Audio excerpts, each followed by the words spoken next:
Praise the Lord. Hallelujah. I want to welcome you to today's teaching. And today I'll be talking about how to interpret and understand your dream. Literally, an average man sleeps for about 8 hours. That is about 33% of the whole day. And your dream comes in the span of this 33% of the day. That means if you live to be 75 years, you would have spent 25 years on the bed, probably dreaming. What you spent 25 years of your lifetime doing is very important.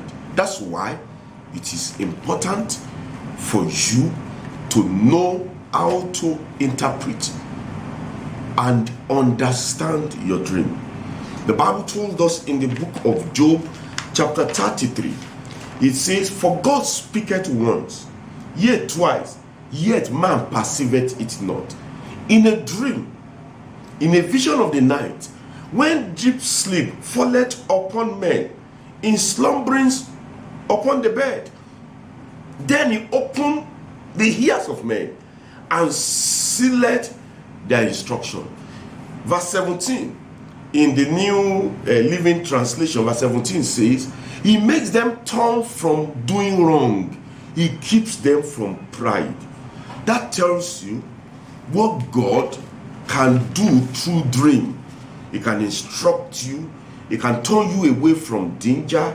He can withdraw you from doing wrong. He can use it to caution you. He can use your dream to warn you.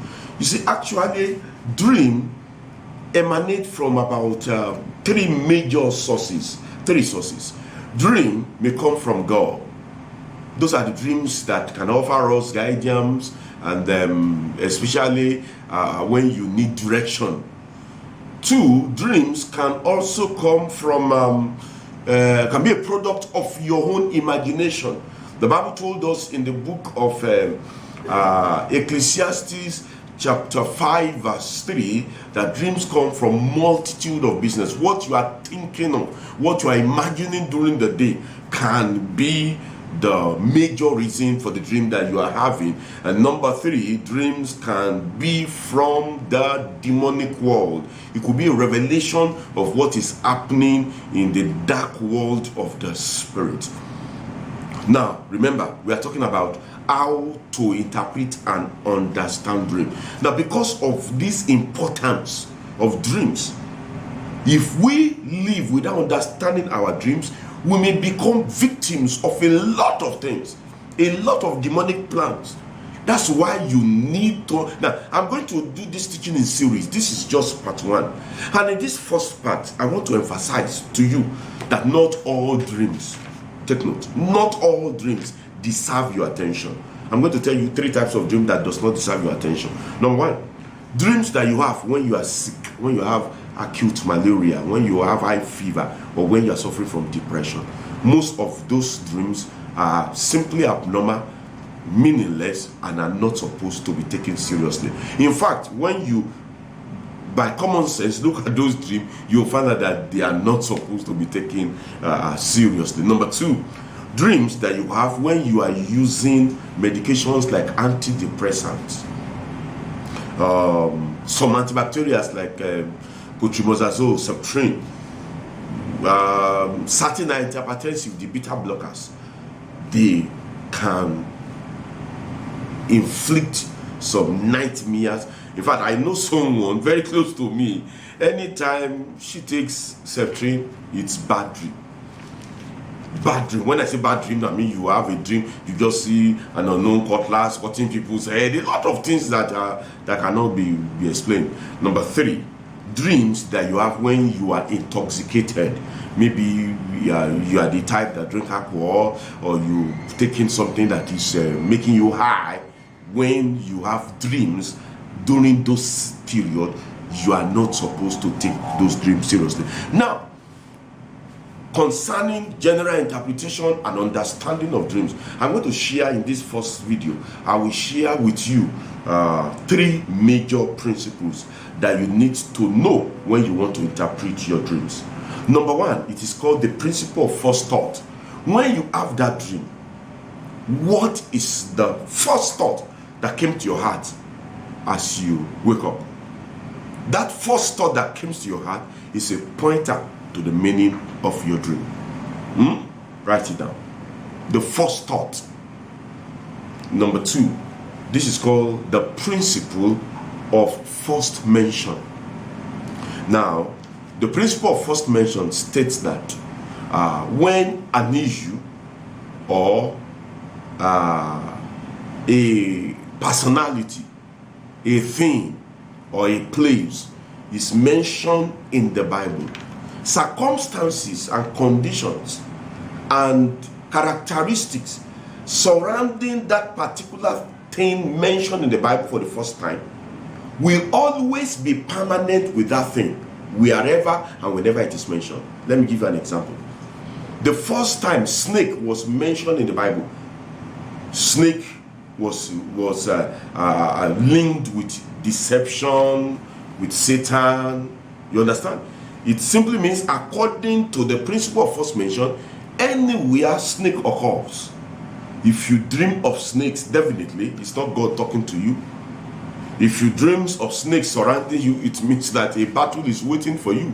Because according to the principle of first mention, when dream was mentioned in the Bible, it had to do with the devil, it had to do with deception, it had to do with cunningness, it had to do with the fall of man. Number 3, this is the principle of typological interpretation. Now, if you check the dream that Joseph interpreted, no, let's not even talk about the dream that Joseph interpreted. The dream that Joseph had, you will take note that he had the dream that there are 11 sheaves, and then all of them bowing down. Now, all the sheaves, the dreams that Joseph had, can only be interpreted using type and shadow method. That means they are not direct. They're not direct. Now, when we talk about principle of typological interpretation, it simply means that things are not the same as you see them. Rather, they are shadow of other things that are related to what you are seeing.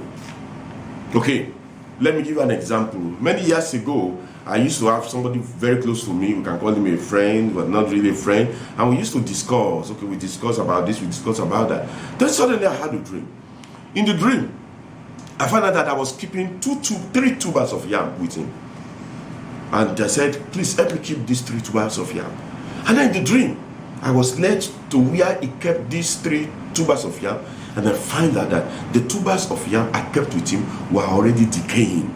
They were full of worms. And when I woke up, the meaning that entered into me, the first thought that entered into me was that, am I keeping anything with this man?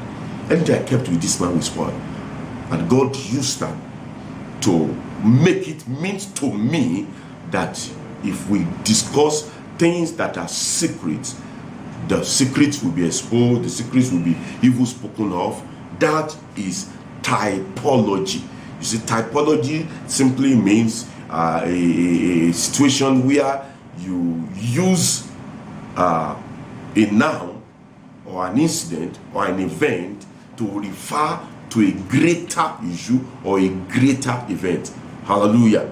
Now, okay, when Pharaoh had a dream and he saw cows that were fat and cows that were thin, and when Joseph was interpreting, he said the 7 cows that were fat represent 7 years of plenty, the 7 cows that were thin represent 7 years. Now, those are typological method of interpreting dreams. Now, God will not use typology for you if you do not have if you are not intelligent enough to understand what he is saying, except maybe he just want to make you to think a little. Therefore, in this first video, I have spoken about 3 major principles of interpreting and understanding your dream. Number 1, the principle of first thought. What is it that came to your mind the first time You had the dream and you woke up. What was it that first came to your thought? Number two, the thing you dreamt about, when it was mentioned in the Bible, what was it that surrounded it? Was it godly? Was it ungodly? Is it like an attack? Or is it like a thing of pleasure? Number three, the principle of typological interpretation. What you are seeing, does it look as if it has deeper meaning? Can you see beyond what you have seen? Hallelujah.